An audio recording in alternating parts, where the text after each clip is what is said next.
Will Dodge, Jeep, and Ram actually get any better now that Carlos Tavares is out of here? You know we've been waiting on it. Finally, Christmas came early. He was fired on Sunday. Finally, he resigned. It's what we needed. But finally, we actually got a statement from the inside of the company. A CFO over at Jeep said he noticed a divergence between Tavares and the company's board on two key issues: operational priorities and how the leadership interacts with key stakeholders like dealers, suppliers, and unions. But what about customers? You got to have customers that keep buying the cars. And here's the deal. They came out with stupid ideas like the Hornet, bringing that to America and all this crazy stuff that they shouldn't have done, and it still was stupid. And they ruined like the Ram pickup truck. Getting rid of the V8, it's a bad situation, and that's why these trucks are not selling, and that's why dealers are stacked up. And they're literally saying, they didn't even mention customers in that statement. Like, come on. You guys should have said customers. It doesn't even make sense. But yes, that's the problem. They got their shareholders mad, they got their suppliers mad, and of course they have their employees mad because they're laying thousands of them off left and right at the factories. Why?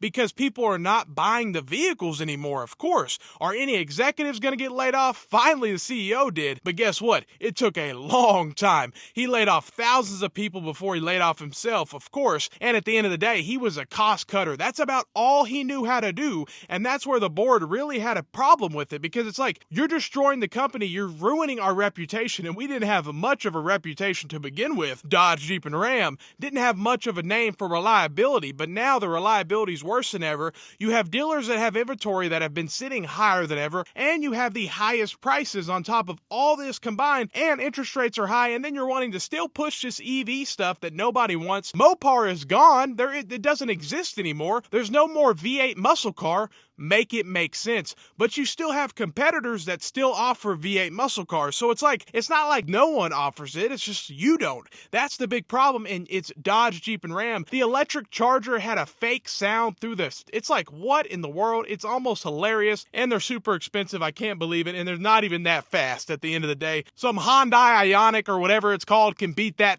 Dodge Charger EV any day. So it's crazy that they're selling that thing and it has fake sound. It's just a stupid idea. I can't believe it. And they need some 20-year-old to get in there, and he can change the company around. Bring back the V8, lower the prices. You guys got rid of the lowest trim level. Tavares, under his administration, he got rid of the lowest trim level, the Ram Classic truck. That was the cheapest truck you can purchase in the market. Why would you get rid of that? There was definitely a market for that. I sold Chevys. People were always going across the street at the Ram dealership to look at the classic pickup truck because they know they can get that more affordable than what I could sell them a Chevy for. But not anymore. Now that truck's gone, and it's because they want as much money as possible right now. And that's the thing that people have to understand. Tavares was going to be out of here in 2026, but his mindset was, I want to get all the money right now. Let me cost cut. Let me make profits go up. Let me make it look good right now. I don't care about 2027. All I care about is right now because I get paid on right now. So that's the problem. And the board's like, no.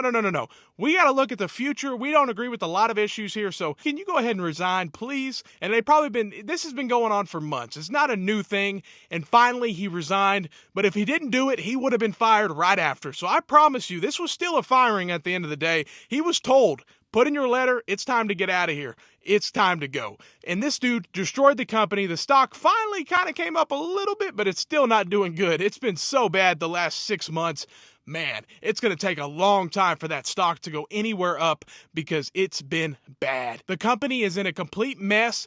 It's in complete emergency mode right now. I know every single executive's running here and there, and they're all doing all this stuff, but they need to do a lot more, and they need to fix this issue because they have such a big issue that they caused. That's the funniest part about it. And I'm not saying every manufacturer is having their own issues, but Stellantis by far is one of the worst, and you have Stellantis who rose their prices the most. You have Stellantis who got rid of the V8 in their truck, got rid of the V8 in their muscle car, while their competitors didn't. So they did it to themselves, and you guys hired a guy, paid him $40 million a year to do this to your company. It's hilarious, and you guys have to understand, a European company should not be ran the same, especially in the auto world, in America. You guys do not need to sell the same vehicles. I lived in Germany. They're nothing alike, and that's what they were trying to do, run an American auto company. They're trying to make Jeep, Dodge, they're trying to make them more European, and it's just not going to work, and that's why sales have been down and down. They got rid of the V8s. They did this. They're